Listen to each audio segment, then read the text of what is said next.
మన బలరాం గారు, ముందుగా మీకు తోటి ప్యానలిస్ట్ కి 60 వీక్షకులందరికీ శుభ సాయంత్రం అండి. సార్ ఓకే, ఇప్పుడు రేషన్ బియ్యాన్ని పక్కదారి పట్టడం అన్నది ఒక పుష్కర కాలంగా జరుగుతుంది. ఇది ఆ ప్రభుత్వం ఈ ప్రభుత్వం కాదు, ఏ ప్రభుత్వం అన్నా జరుగుతూనే ఉంటుందో పుష్కర కాలం. కాకినాడ వాసగా నేను ఇది గోదావరి జిల్లాలో రైస్ బౌల్, ఇక్కడ ఎక్కువ రైస్ మిల్స్ అన్ని ఉన్నాయి. అలాగే ఉమ్మడి ఆంధ్రప్రదేశ్ రాష్ట్రంలో కూడా గోదావరి జిల్లాల నుంచే ఏపీ రైస్ మిల్లర్స్ అసోసియేషన్ అధ్యక్షులు కూడా ఎక్కడి నుంచి ద్వారంపూడి చంద్రశేఖర్ రెడ్డి తండ్రి గారు, ద్వారంపూడి భాస్కర్ రెడ్డి గారు ఉమ్మడి ఆంధ్రప్రదేశ్ లో కూడా ఆయన అధ్యక్షులుగా ఉండేవాళ్ళు. సో అలాగా ఒక బలమైనటువంటి లాబియింగ్, బలమైన టీము ఇక్కడ ఉంటాం. అలాగే ఇక్కడ పోర్టు, కాకినాడ యాంకరేజ్ పోర్ట్ అది రాష్ట్ర ప్రభుత్వ పోర్టు, ఇది కేంద్ర ప్రభుత్వం కాదు.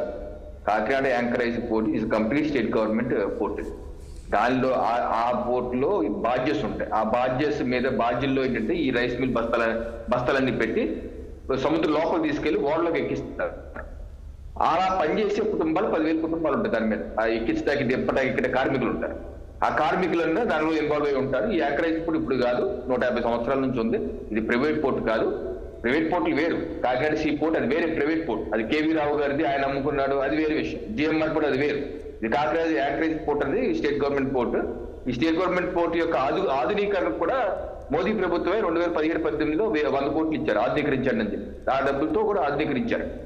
అది నేనేంటంటే ఇప్పుడు వ్యవస్థీకృతంగా ఒక నేర సామ్రాజ్యాన్ని ఒక పుష్కర కాలంగా పెంచి పోషించారు. మొత్తం వ్యవస్థ అంతా ఒక ఏర్పాటు చేసుకుని రేషన్ బియ్యాన్ని దారి మళ్లించి రేషన్ బియ్యాన్ని పాలిష్ చేసి చేయటాకే మిల్లు, రైస్ మిల్లు కూడా ఏర్పాటు చేయడం జరిగింది.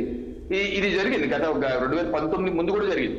అందుకే జగన్మోహన్ రెడ్డి గారు తన పాదయాత్రలో భాగంగా చంద్రబాబు నాయుడు గారు తినే బియ్యం ఇవ్వట్లేదు, నేను నాకు ఒక్కసారి అవకాశం ఇవ్వండి, నేను తినే బియ్యం ఇస్తాను, ఈ రేషన్ బియ్యం మాఫియాలు ఆపుతారని చెప్పి పాదయాత్ర కూడా చెప్పారు.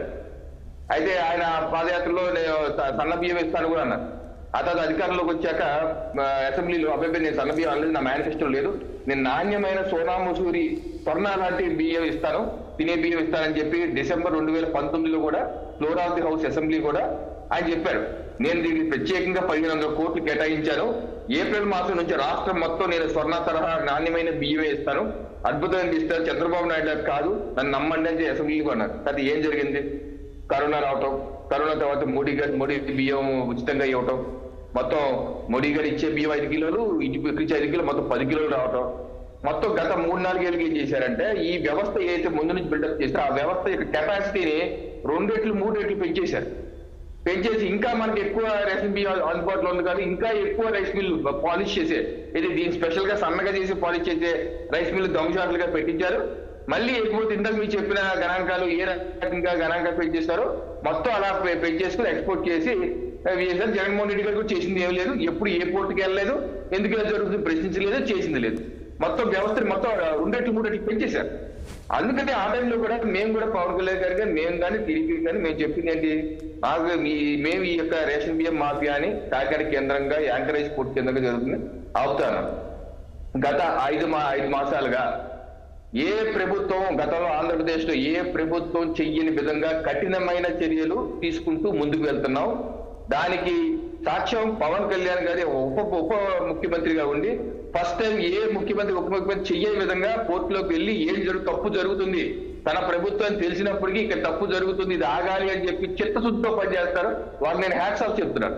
ఎందుకంటే ఇలాగా మా కాకినాడలో మాలాంటి వాళ్ళు 2019 నేను ఎమ్మెల్యే పోటీ చేసినప్పుడు కూడా చెవి కోసం మేఘం మొత్తుకున్నాను, నాకు అవకాశం ఇవ్వండి, ఈ యొక్క మాఫియాని తొలముట్టించే విధంగా మనం చేయాలి అని చెప్పి మనకు అవకాశం ఇవ్వలేదు, వేరే విషయం. కానీ నేను పార్టీలకు అతీతంగా గత 10 సంవత్సరాలు చెప్తున్నాను, దీన్ని నిలువరించే నాయకుడు కావాలన్నా ఆ నాయకుడు ఈరోజు పవన్ కళ్యాణ్ గారు వచ్చి నిలబడ్డారు.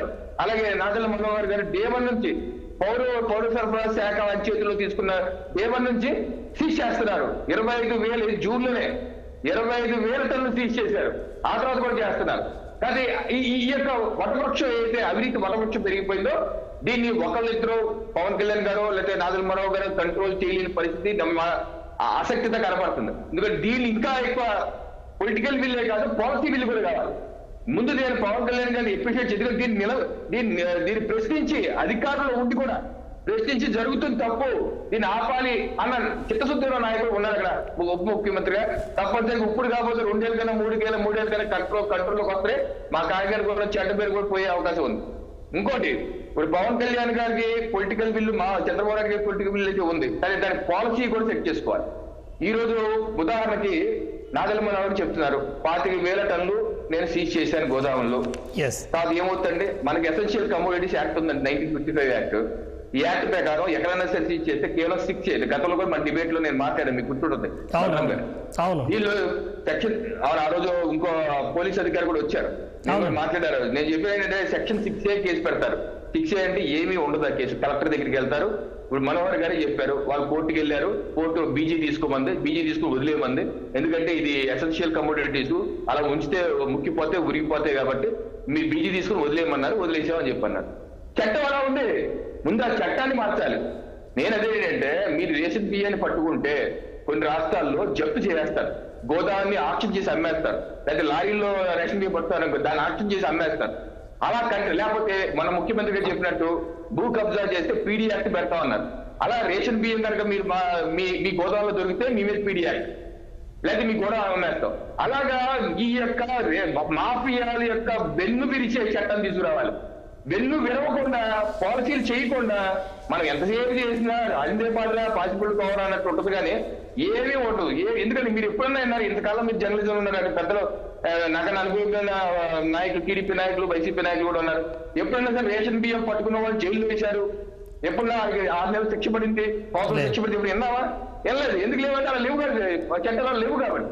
సో చట్టాలు మనం మాడిఫై చేసుకోవాలి. చట్టాలు మనం మాడిఫై చేసుకుంటే అవుతుంది. మరొకటి, రైతు ఎందుకు అమ్ముకుంటున్నాడు? పండించే బియ్యం మనం రైతు పండించే బియ్యం వినియోగదారులకు తినకుండా అమ్మేసుకుంటున్నాడు. అసలు తినలేకపోతున్నాడు. ఎందుకు తినలేకపోతున్నాడని ప్రశ్నించుకోవాలి కదా. నేను మా ప్రభుత్వాన్ని రేపు కేబినెట్ లో దీని మీద కూలంకషంగా చర్చించాలి.